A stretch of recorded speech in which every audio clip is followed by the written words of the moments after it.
Salam, hər vaxtınız xeyir, hörmətli izləyicilər. Hər birinizi xoş gördük. Ümid edirəm bugünkü webinarımız hər kəs üçün faydalı olacaq. Bir dəqiqə. Buradan da bunu bağlayaq.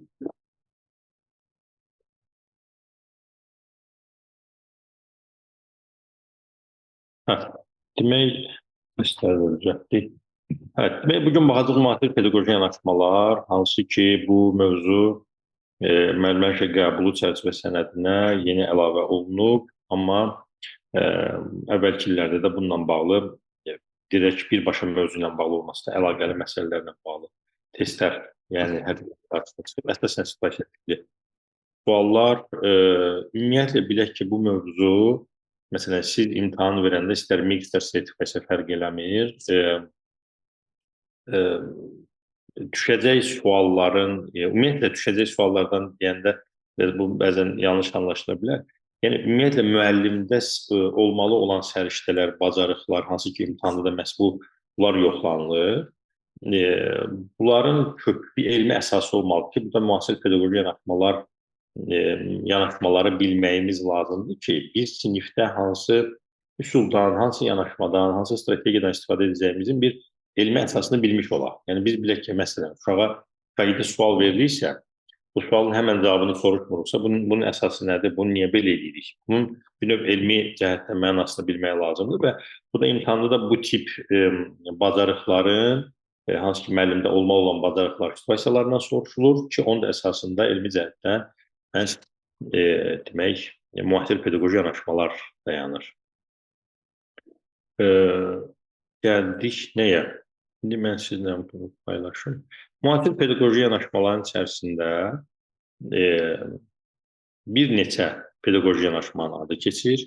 Burada var, əməkdaşlıq əsaslı var, konstruktivizm var, adaptiv öyrənmə var, sonra refleksiv öyrənmə və s. var. Amma biz bugün bunların hamısına dərslərdə toxunacaq.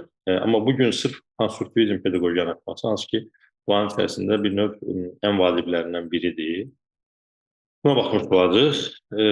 Sonra digər maraqlı bir neçə məsələyə də baxacaq.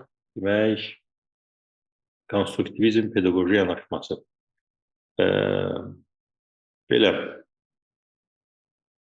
konstruktivizm ümumiyyətlə nədir? Mən bunu sizin nəzərinizə çatdırım.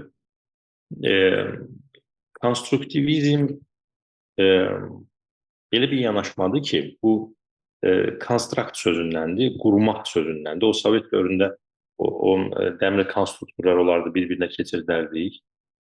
Yəni,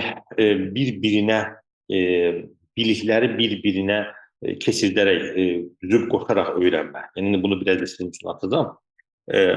Konstruktivizm bir cərəyandır və onun bəzi nümayəndələri var, hansı ki, biz proqramda dərslərdə keçirik. Məsələn, 3 nümayəndəsi MIQ çərçivə sənədində var. Şərqədə Vyqotskidir və Brunerdir. Brunerin kognitiv öyrənmə nəzəriyyəsi və demək, əsasən ən vacib nümayəndələrindən biri Vyqotski sayılır və konstruktivizmdə biz bir neçə prinsip var, hansı ki, o prinsiplərə baxacaq. Məsələn, sual yaranır da, ümumiyyətlə bir insan biliyi necə öyrənir? Yəni, biz biliyi necə öyrənirik? Bu çox təməl və çox fəlsəfi sualdır. Bilik necə öyrənilir? Şahid məktəbə gedirik, o təhsil alır, biz hazırlığa gedirik, təlimə gedirik, filan. Bizim yeni yemək bişiririk də, fərq eləmir. Biz ümumiyyətlə biliyi necə əldə edirik? Bəzi biliklərimizi əldə edirik, bir saat sonra yadımızdan çıxır. Bəzi biliklər üçün bir ömür boyu bizdən qalır. Ümumiyyətlə, biz o biliyi necə əldə edirik, necə öyrənirik? Konstruktivizmə görə, indi biz onun prinsiplərinə baxanda, bilik necə öyrənirsə, daha effektiv olur, daha qalıcı olur, daha uzun müddətli yaddaşımıza köçür və biz ondan daha davamlı istifadə edə bilirik. Yəni, konstruktivizm biliyin köhnə biliklər əsasında yeni biliklərlə əlaqə qura-qura öyrənirik. Nə demək istədiyimi, nə dediyimi birazdan daha da açıqlayacağam. Birdən-birə belə aydın olmaya bilər, narahat olmuyor. Amma yavaş-yavaş hamısını deyəcək. Belə, konstruktivizmdə biz biliyi köhnə biliklər üzərində yeni bilikləri quraraq, mənalandıraraq, tamam mı? Deyək ki, məsələn, siz e, misal üçün deyirəm, e, deyək ki, yeni bir yemək bişirəcəksiniz, hansı ki, əvvəllər o yeməyi cəhd eləməmisiniz. Misal üçün, deyək ki, gürcü xəngəli bişirirsiniz. Misal üçün deyirəm. Siz yarpaq xəngəli bişirə bilirsiniz, gürcü xəngəli bişirə bilirsiniz. Amma sizin əldə olan bacarıq nədir? Xəmiri yaymaq və deyək ki, onu doğramaq. Xəmir yaymaqla bağlı bir bacarığınız var. Onun üzərindən artıq o gürcü xəngəlini oradan soruşursunuz, YouTube-dan reseptinə başlayırlar. Sizdə olan o biliklərin üzərindən yeni bir şeyləri eləyirsiniz, dərk eləyirsiniz, alınmayacaq, narahat olmuruq da, səhv eləyərik, düz eləyərik, bir dəfə, iki dəfə, hər dəfə onu bişiririk, hə, deyirik, dadı belə oldu, duzu belə oldu və s. Belə artıq bir məna qururuq ki, mürəbbə bişirirsiniz. Misal üçün deyirəm, yeməkdən gətirirsiniz, sonra indi mən nümunələri fənlərə də gətirəcəm. Mürəbbə bişirirsiniz, bir əvvəlkini yada salırsınız, nələr bişirmişdiniz. Bir sonrakini bişirəndə əvvəlkinə bir müqayisə edirsiniz ki, əvvəl bunu belə eləmişdim, indi dadında belə var. Yəni hər dəfə o bir bacarığı hər dəfə elədikcə ki, bir məna qurma, mənalandırma deyə bir şey var. Hər dəfə yada salırıq, refleks edirik. Oradan deyək ki, hə, plan vaxtı plan bunu atmışdım, dadı belə olmuşdu, indi bunu əlavə eləmədim, dadı belə oldu. Bu bilik belə formalaşır. Yəni bizim bazı biliklərimizin üzərində yeni bacarıqlarımızı həyata keçirdərək bizdə bilik formalaşır. Konstruktivizm yanaşması budur, yəni biliyi formalaşdırmaq. Düsturu budur. Demək, indi biz yavaş-yavaş prinsiplərə baxaq. Demək, əvvəlki biliklərin aktivləşdirilməsi. Bəzən müəllimlərə deyirlər ki, məsələn, kimsə müəllimin dərsində oturur və müəllimə deyir ki, müəllim də əvvəlki dərslərlə, əvvəlki mövzularla əlaqə qurur. Deyir ki, oturanlar deyir ki, məktəb rəhbəri olsun, metodist olsun. Bəzən bilmədən səhv eləyirlər, deyirlər ki, əvvəlki dərslə niyə əlaqə qurur? Halbuki biz yeni öyrədəcəyimiz o bacarıqları əvvəlki biliklərin bayaq dediyim kimi üzərində qurmalıyıq. Yəni biz əvvəlki bilikləri bir yada salırıq. Misal üçün deyirəm, Səfəvi dövlətinin yaranmasını keçəcəyik misal olaraq. Biz bir yada salırıq ki, ümumiyyətlə dövlət necə yaranırdı. Dövlət, məsələn, Qaraqoyunlu, Ağqoyunlu dövləti, biraz əvvəl keçdiyimiz dövlətlər, onlar necə yarandı, nə baş verdi? Bir yada salırıq, uşaqlar ki, ay müəllim, belə olmuşdu, falan, uşaqlardan cavab alırıq. Artıq bizə lazım olacaq, yəni Səfəvi dövləti necə yarandı, digər məsələlərə ki, gələcək. Ona gəlməmişdən öncə bir alt bazasını hazırlayırıq, silib təmizləyirik o yadımızda olan şeyləri ki, artıq mən deyəndə ki, Səfəvi dövləti yaranma şəraiti, səbəbləri falan buydu. Buna gəlməmişdən öncə və yaxud da uşaq özü araşdırmamışdan öncə dövlət necə yaranır, dövlətin yaranmasında hansı amillər var və s. Bunu biz silib, təmizləyib, möhkəmlədib, yada salanda yeni biliklər daha rahat üzərində, necə ki, ev tikəndə daşı-daşın üstünə qoyuruq. Həmən məsələ, əvvəlki biliklərin aktivləşdirilməsi, bu əlaqəli əvvəlki biliklərdən söhbət gedir. Məsələn, keçən dərs, bugünkü dərslə əlaqəli olmaya bilər.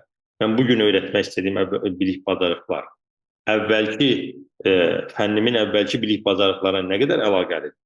Bu, keçən il, əvvəlki illərə xitab edə bilər. Bəli, o fən daxili şagird inteqrasiyadakı kimi. Məsələn, mən 8-ə dərs deyirəmsə, 7-ci sinifdə keçdiklərimi yada sala bilərəm, problem yoxdur.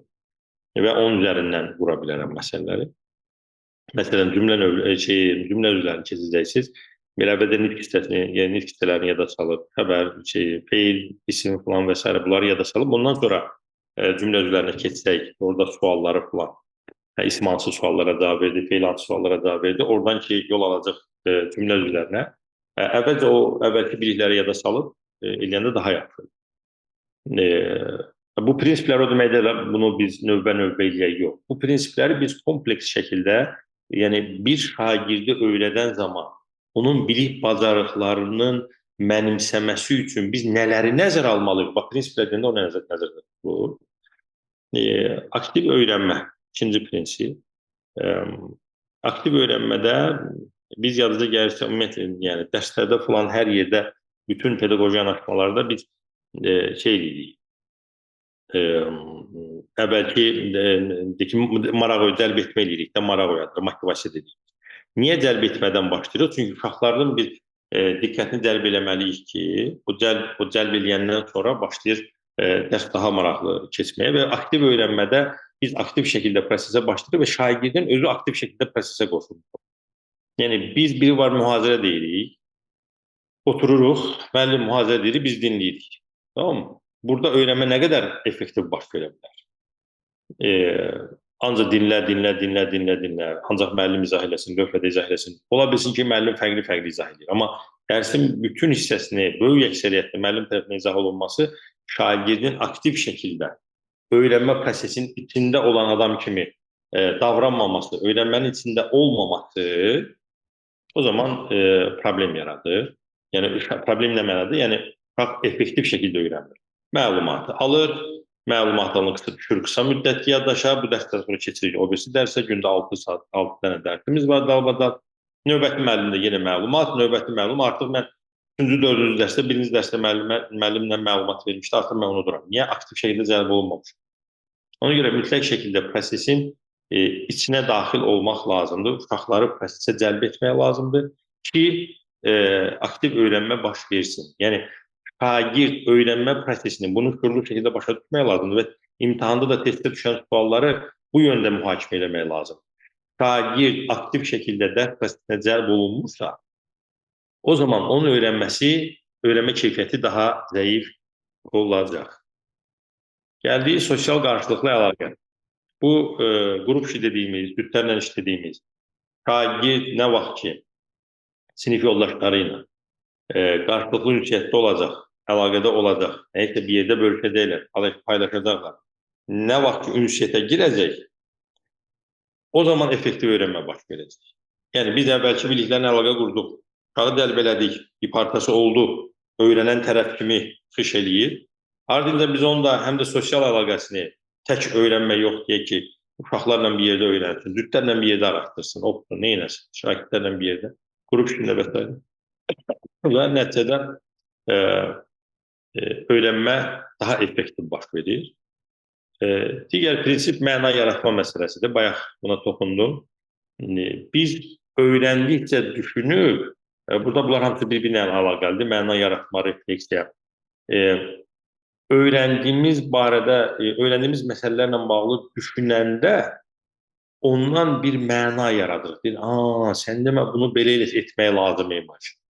Biz bir fəaliyyət edirik, misal üçün deyirəm, deyək ki, biz bir rubrik vermişik, oxu material verəcəyik, mətn verəcəyik. Uşaqlar oxuduqları mətndən müəyyən rubrikdə də meyarlar vermişik ki, misal üçün, oxuduğu mətndə əsas ideyanı müəyyənləşdirsin, deyək ki, obrazların xarakterik xüsusiyyətini müəyyənləşdirsin və s. meyarlar qoya bilərik. Şagird nəyisə öyrənəndə deyək ki, obrazın xarakterik xüsusiyyətini və yaxud da mətnin əsas ideyasını yanlış müəyyən edir. Doğru müəyyən eləmir, yanlış yerə baxır. Əsas məna qalır bir tərəfdə, uşaq başqa xırda nüanslara toxunur. Biz ona yönəldirici suallar verə bilərik ki, səncə burada əsas məsələ nədən gedir?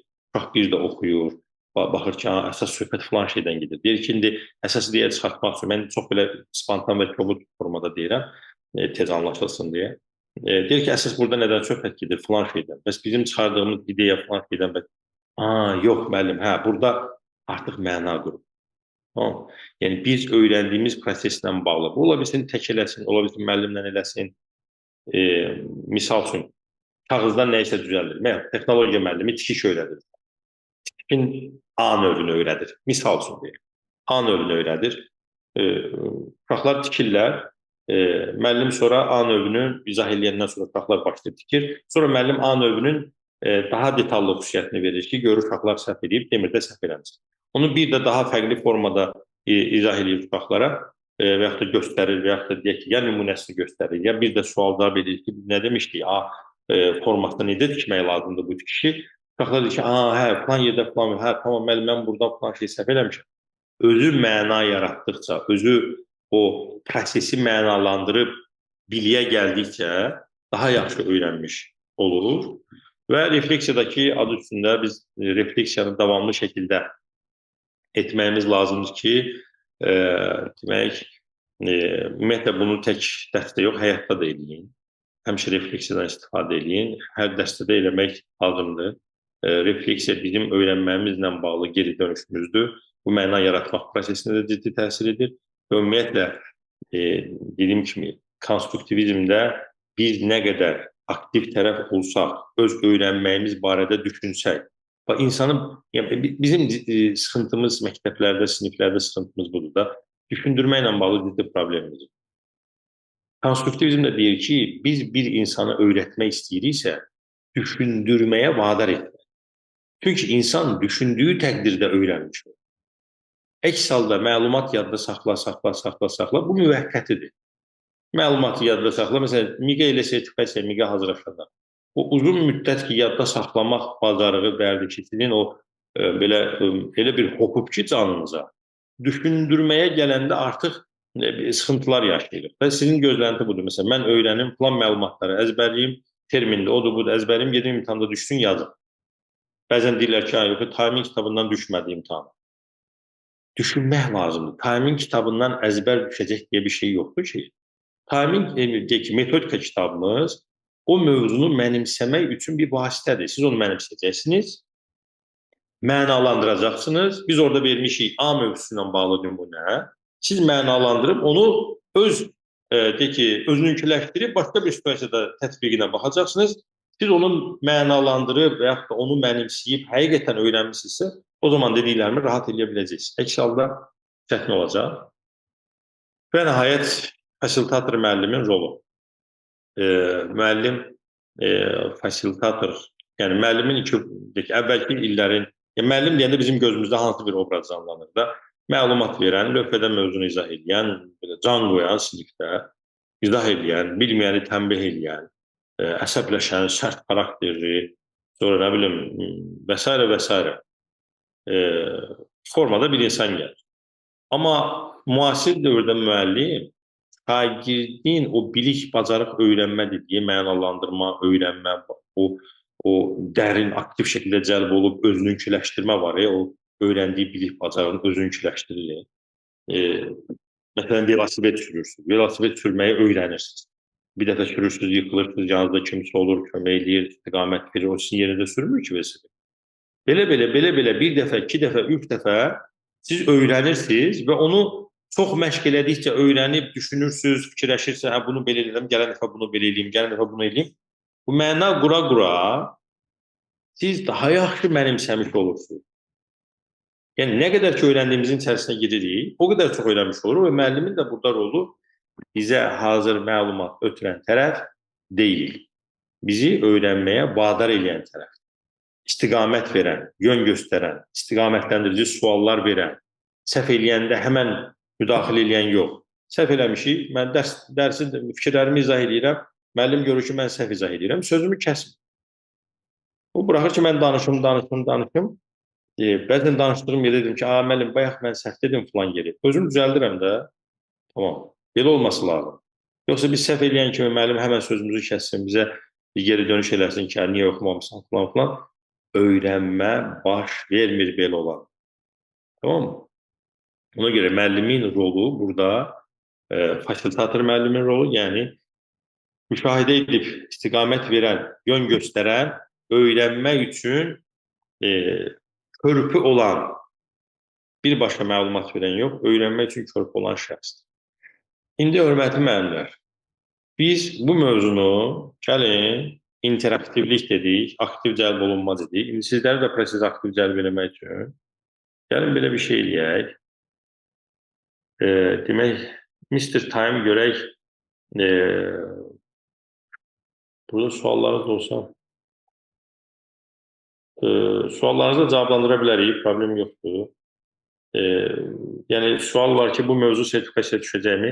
Məsələ mövzunun sertifikasiya düşməsi deyil, məsələ sizə düşəcək situasiya tipli sualları doğru cavab vermək üçün bunları bilməyiniz lazımdır. Dediklərimi əzbərləyim, gedim mən imtihanda bunlar düşdə belə yazım, yox. Əzbərlik təqdirdə zaten yaza bilməyəcək, o ayrı bir şey. Başa düşmək lazım, mahiyyətini başa düşmək lazım. Onun üçün də burada ənənəvi və konstruktivist müəllimin yanaşmaları da var. Bu müqayisələr deyilək ki, ənənəvidə səhvli sabit kurikulumdur, konstruktivizmdə Şahidlər sual maraqlarının izlənməsi şahidləri, təkrar üzərində öyrənmə, mövcud biliklər üzərində interaktiv öyrənmə, konstruktiv izlə, müəllim mərkəzli biri, şahid mərkəzli biri, sonra müəllim məlumat ötürür, əvvəlki məlumat verici müəllimdə şahid passiv qalır, amma burada müəllim dialoq aparır, şahid öz biliyini qurur, aktiv şəkildə cəlb olunur və s. İndi biz gələk Mr. Time-i sizlə bu mövzunu onunla bir yerdə baxaq görək, nə göstərəcək, bizə nə deyəcək. Demək, bu yəqin ki bilirsiniz bizim yeni platformadır.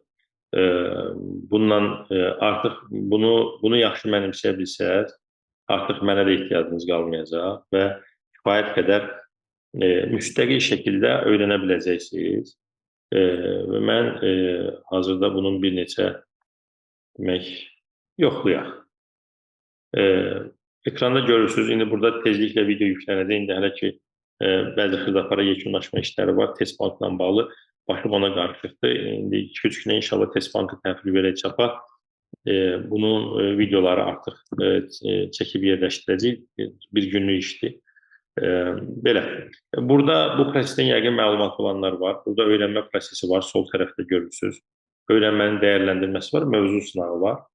Deyək ki, biz bugün həmən dediyimiz o pedaqoji, təhsildə müasir pedaqoji yanaşmalar, bu mövzunu burada yoxlamağa çalışacaq. Burada adətən video olur ortada. Sağda da Mr. Time burada sizlə chatbotda sual cavab edəcək. Gəlin, yoxlayaq. Mən bunu biraz da böyüdüm. Mən bəzi sualları əvvəzdən yazmışam ki, burada yazmaq çox vaxtımızı almasın. Məsələn, deyirəm ki, konstruktivist pedaqoji yanaşma nə deməkdir? Sualı verirəm.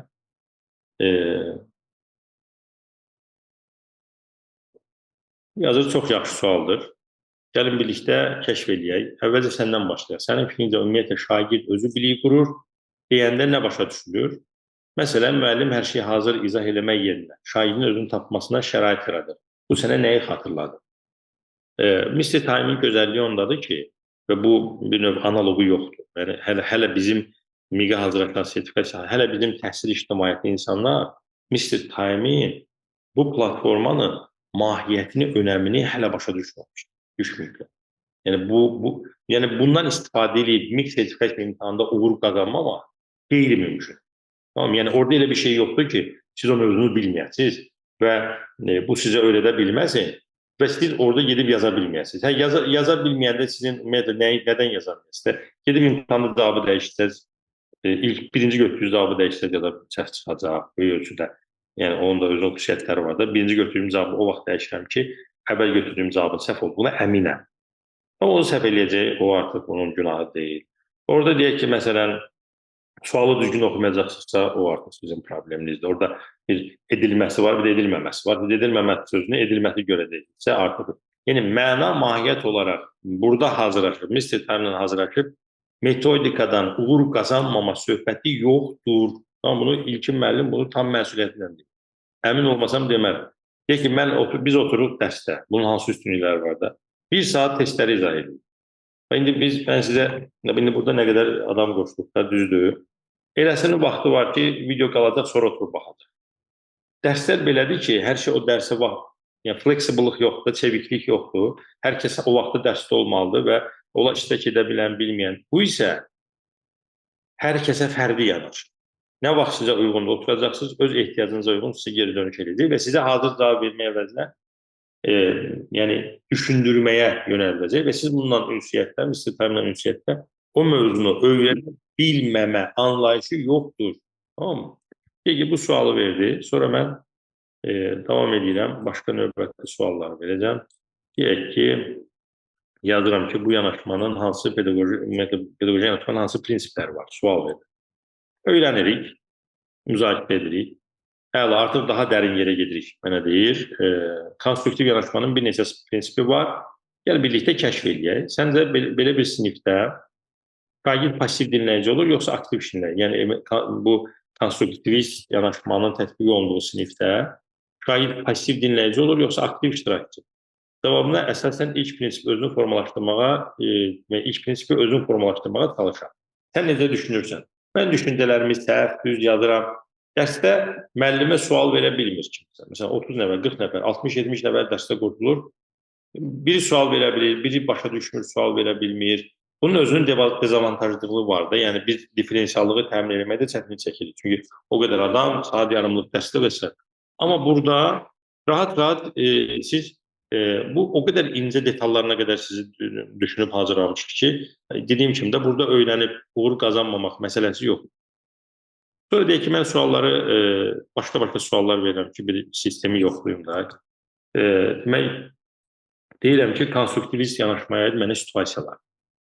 Başlayın, indi mənə suallar, situasiyalar verəcək. Tamam, situasiya üzərindən başa düşmək daha asandır deyir. Gəlin iki qısa situasiya təsvir edək. Müəllim lövhəyə mövzunu yazır, qaydanı tam izah edir, nümunələri özü təhlil edir, şagirdlər sadəcə dəftərə köçür.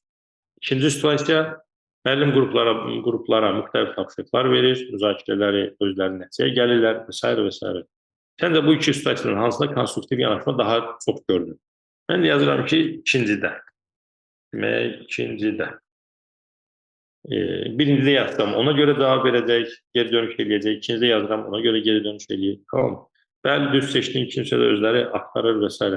İndi gəlin bir situasiyanı sən özün qurasan. Bax, məni işlədir. Mən nə qədər orada ümumiyyətlə biz iki cür bacarıq var da, mən kobud formada bunu. Biri var reseptiv bacarıq var, yəni mənim qəbul elədiyim. Bir də var özümün istehsal elədiyim bacarıqlar. Məsələn, 4 bacarıq ingilis dilində, Azərbaycan dilində deyirik.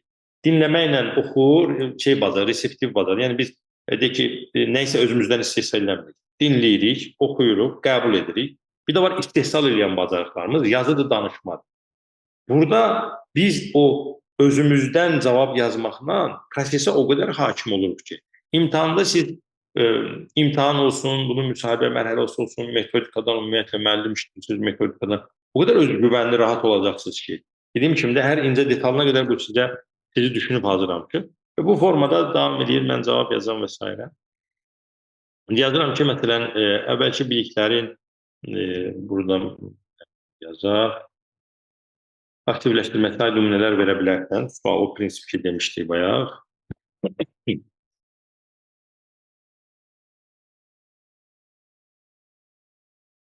O əvvəlki prinsiplərin aktivləşdirilməsi şeyi var idi, prinsipi bayaq. Onu. İndi mənə başlayır, əla, bu prinsip çox vacibdir. Nümunə 1, riyaziyyatdan faiz mövzusu. Müəllim dərsə belə başlayır. Marketə gedəndə 30% endirim yazısını görmüsünüz. Sizcə bu nə deməkdir? Şagirdlər öz təcrübələrini danışır, sonra müəllim faiz mövzusuna gedir. Yəni biz əvvəlki biliklər dediyi, müəllim birbaşa demir faiz. Deyir ki, uşaqlar, görmüsünüz belə bir şey. Siz o nə deməkdir? Bir bilir nə, kim nə bilir, bilmir, onu bir silib təmizləyir, bir bacarıq, bir yada salır ki, kim nə bilir, bununla bağlı falan. Onun üzərindən daha praktik. Və yaxud da deyək ki, müəllim soruşur, heç kiməsə hadisə danışanda əvvəl nə oldu, sonra nə oldu deyə ardıcıllıqla nəql etmişsinizmi? Şagirdlər həyatından misal çəkir, sonra mətnin planı anlayışına gəlir. Mən əvvəl bunu elədim, sonra bunu elədim, sonra oradan artıq müəllim link eləyir, bu daha yaxşı öyrənmədir. Tamam, bu da nümunələr verir, biologiya, sonra hər kəs öz ixtisasına uyğun burada soruşa bilər, o da sizə bundan istiqamət verəcək. Dediyim kimi də mən özüm belə bundan istifadə edəndə həyəcanlanıram, təsəvvür edin. Çünki o qədər hər tərəfli, qısa bir vaxtda, yorulmadan, 7-24, bilmirəm, soruşuram. O da mənə rahat-rahat bu mövzularda, sonra da məndən soruşur. Mənim özüm də düşünüm deyə. Hansı fəndə və hansı mövzuda şagirdlərin əvvəlki biliklərini aktivləşdirmək üçün belə bir giriş sualı verərdi. Məktəbdə işləyən müəllimlər effektiv dərk keçmək istəyir. Bu tək imtahana hazırlıq deyil. Onlar belə bundan rahat-rahat istifadə edə bilər. Sonra digər prinsiplərdə soruşa bilərik. Məsəl üçün belə bir sual verək. Məsələn, deyək ki, fasilitator müəllimə aid nümunələr verə bilərsənmi?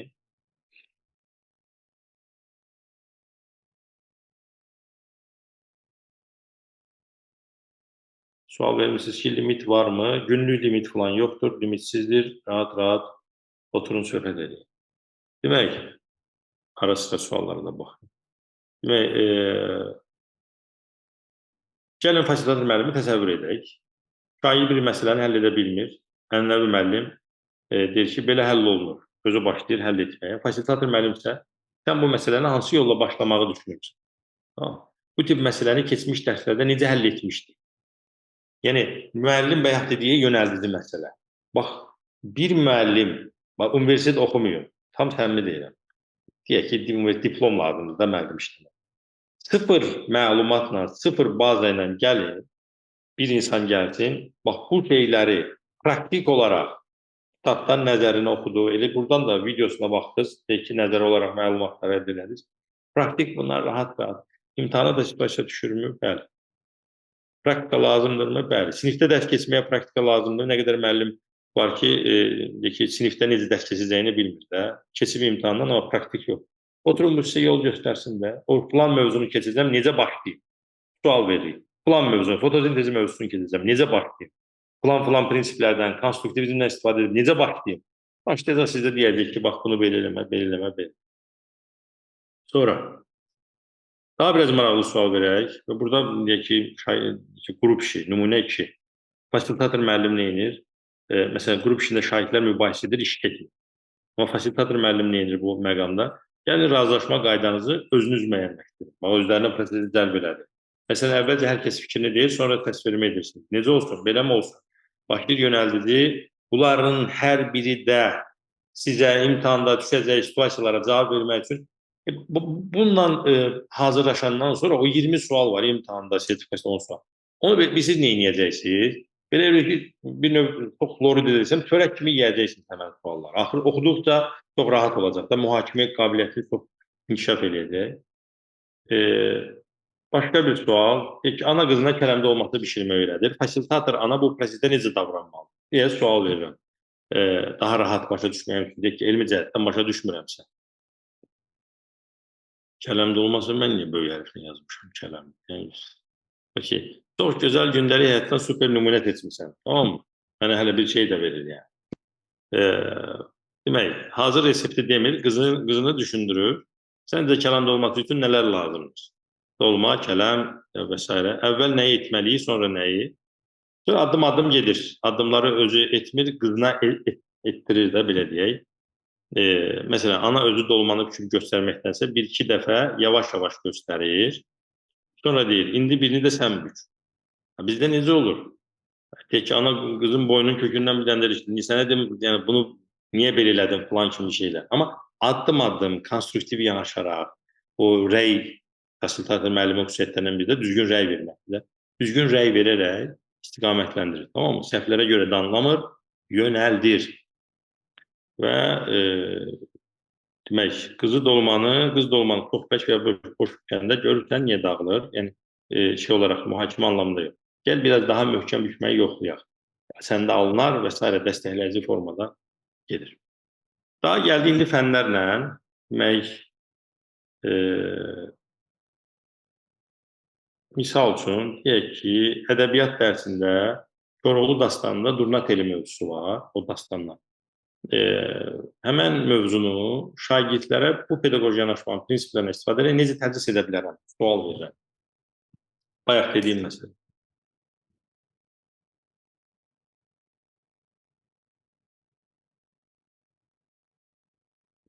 Yəni, sənin sualın çox yerindədir. Görürsünüz, heç vaxt qırıcı bir yanaşma göstərmir. Sənin sualın çox yerindədir. Ara bir mən dəstə falan əsəbləşdirməyim, bu da əsəbləşmir. Çünki artıq tətbiq mərhələsini keçmirsən. Amma artıq daha belə dərin. Konstruktiv yanaşma təsis etmək üçün gəlin bir yerdən başlayaq. Hamısını birdən yox. Addım-addım mənə aparır ora. Birinci addım.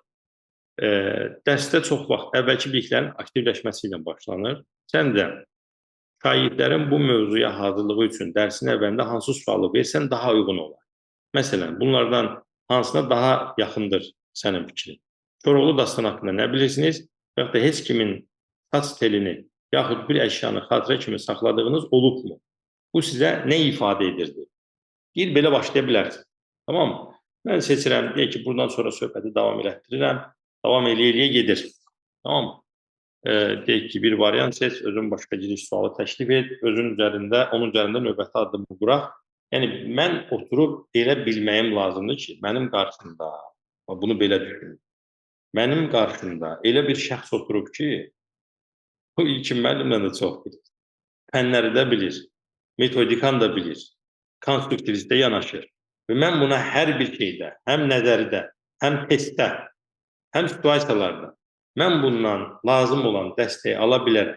Yenə deyirəm, hələ ki, Azərbaycan təsirində bunu başa düşən yoxdur da. Çox az adam var ki, bunun nə olduğunu başa düşsün. Bu bəzən deyək ki, ChatGPT-yə sual verirsən ki, bu belə cavab verir. O deyir ki, axı bu belə deyil. O deyir ki, hə, yox, sən düz deyirsən falan. Niyə? Çünki GPT milyardlarla dataya sahibdir və bəzən deyək ki, fərqli şeylər. Bu isə bunun hazırladığımız o data sırf mix sertifikasiya çərçivə sənədi əsasındadır. Yəni, bu kənara çıxıb sizə səhv cavab versin, belə bir şey yox. Yəni, elmi cəhətdən nələr düzdür, nələr təsdiqlənibsə, biz onların bazasında bunu formalaşdırmışıq. Ona görə rahat olursunuz və istədiyiniz formada hər şeyi, yəni elə bilin ki, limitsiz qarşınızda limitsiz bir dənə bir mentor var, Mr. Time, oturun onunla demək, özdəki bu fevralın 15-nə qədər 5 manat eləmişik. 5 manat, yəni bunun dəyəri 5 manat deyil də. Bəzi insanlar 5 manat deyəndə səhv başa düşürlər.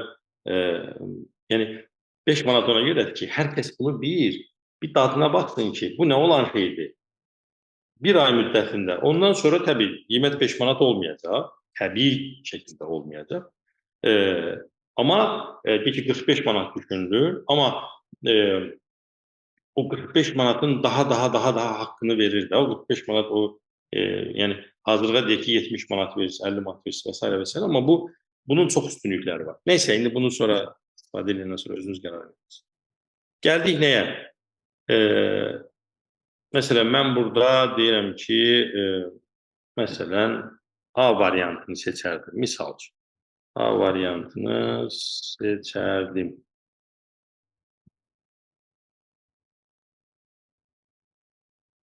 Okay. A variantı yaxşı seçimdir. Bu, şahidlərin Koroğlu ilə bağlı əvvəlki biliklərini üzə çıxarmağa kömək eləyir. İndi növbəti adıma keçək.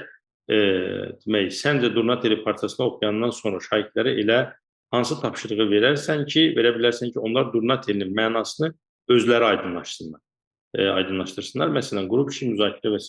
Bu formada mən müzakirə ilə gedirəm. Və növbəti sual verim. Deyək ki, məsələn, imtahan verəcəm və qarşıma bu mövzu ilə bağlı testlər çıxanda nəyə diqqət yetirməliyim? Kimi imtahanla hazırlaşıram. Yenə deyirəm, onu çox hər tərəfli bir mentor kimi burada qəbul eləmək lazımdır. Probleminiz var, istitaimdən soruşacağım, o mənə cavab verəcək. Yəni, istiqamətli. Artıq etibarlı, 7-24 çata biləcəyiniz bir şəxs var. Belə düşünün. Və deyirəm ki, imtahan verəcəm, bu mövzudan bağlı sual üstə mən nəyə diqqət yetirəm?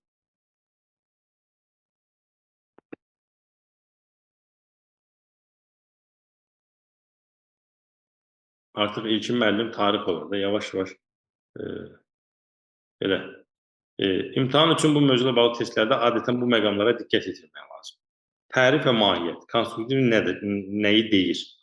Bilik hazır verilmir, təcrübəsinə söykənərək özü qurur biliyi, mənalandırır. Əsas prinsiplər, sən bunları bilməlisən, tanımalısan. Əvvəlki biliklərin aktivləşdirilməsi, aktiv iştirakçı olmaq, artıq nələrə diqqət yetirməyəm lazımdır, bunların hamısı mənə deyir. Müəllimin, şahidin rolu. Və buradan öyrəndiyim o bilik bacarıqları mən transfer edəcəm imtahandakı testdəki situasiyalara. O situasiyada demir müəllim uşağa yol göstərməlidir. Orada situasiya verir, deyir müəllimin hansı addımı məqsədə uyğundur. Baxıram ki, hansı cavabda müəllim şagirdi düşündürür. O da mənim cavabımdır və salam. Mahiyyəti, mənanı öyrəndiyimiz təqdirdə mənim qarşıma elə bir sual çıxa bilməsi kimi onun cavabı verir. Tamam mı? Biz ki, bu Mr. Time-dən istifadə edənlərə həftədə bir dəfə ki, dərsimiz olacaq. Artıq o dediyim kimi test bankı göndərəndən sonra bütün o xırdapara məsələləri də düzəldəcək. O dərslərdə biz oxuyub anlama öyrədəcəyik. Artıq siz testlərin texniki tərəfdən oxuyub anlamaya baxmaq lazımdır. Bu bacarıqları düzəltmək lazımdır ki, bunları düz yazacaqsınız. Yəni belə. Məna olaraq, mövzu olaraq, məzmun olaraq öyrənə bilməyəcəyiniz bir məsələ yoxdur. Digər bir qızıldan qiymətli məsələ isə bunun öyrənmənin dəyərləndirilməsidir. Burada bunu daha biraz da balacalaşdırım görəsiniz. Formativ qiymətləndirmə kimi 10 dənə sual verir. Hər bir sualın burada demək izahı var. Mən cavabını verirəm. Deyək ki, rastgele bir cavab verdim. Öyrənmənin dəyərləndirməsində 10 dənə sual verir, quiz kimi, amma elə belə sual deyil.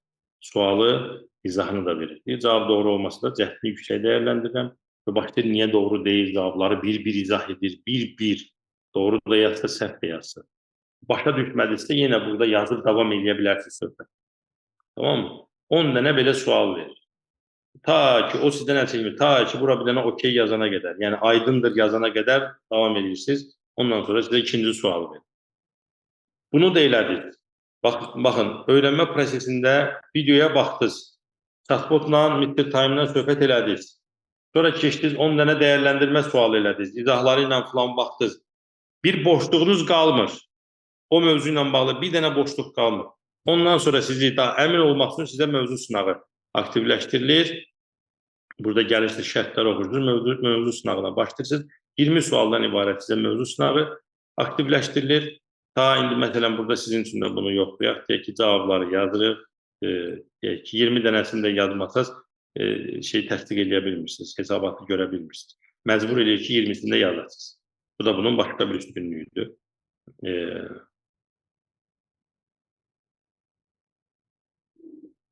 Sizin üçün onu da eləyim. Bura qədər gəlmişəm.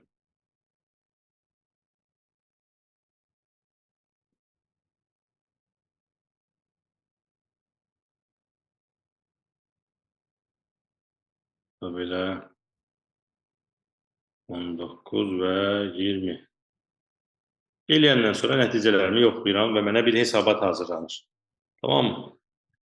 Bir neçə saniyə çəkə bilir bu hesabat.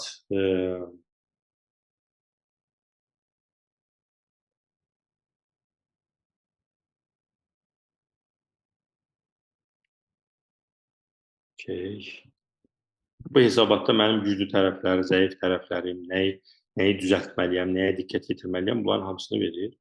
Və burada demək, balacalaşdırım.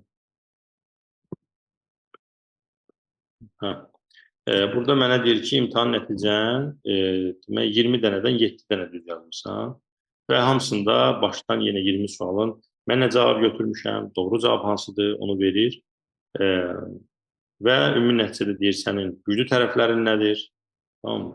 Nəticə səviyyəsi təkmilləşməyə ciddi ehtiyac var. Güclü tərəflər, bunlardır, təkmilləşdirilməsi lazım olan sahələr, bunlardır, təklifini də verir və salam. Yəni, sizin bundan sonra da metodikanı öyrənə bilməməniz, imtahanda falan, yəni, mümkün deyil. Tamam mı? Bu elə bir platformadır da. Elə bir ki, metodikada, indi inşallah növbəti illər deyəndə növbəti bir neçə aylardan sonra fənlərə də başlayacaq. Bu il bilmirəm, çatdıracaq yoxsa, amma gələn ildən bir neçə fənləri də əlavə edəcək. Artıq siz rahat-rahat hədəfinizə çatmaq üçün əlinizin altında hər şey olacaq. Tamam mı? Bu artıq Azərbaycan üçün bir ilkdir. Azərbaycanda süni intellekti təhsilə gətirmək adına çox böyük bir işdir və zamanla bu Azərbaycan təhsilində inkişafın ən hərəkət verici qüvvəsinə çevriləcək. Belə hörmətli müəllimlər, hər birinizə uğurlar, ümid edirəm faydalı oldu, nələrsə ötürə bildik. Qalan nə sualınız olarsa da artıq Mr. Time-la söhbət edə bilərsiniz. Edəniz xeyrə, xoş istirahətlər, görüşərik.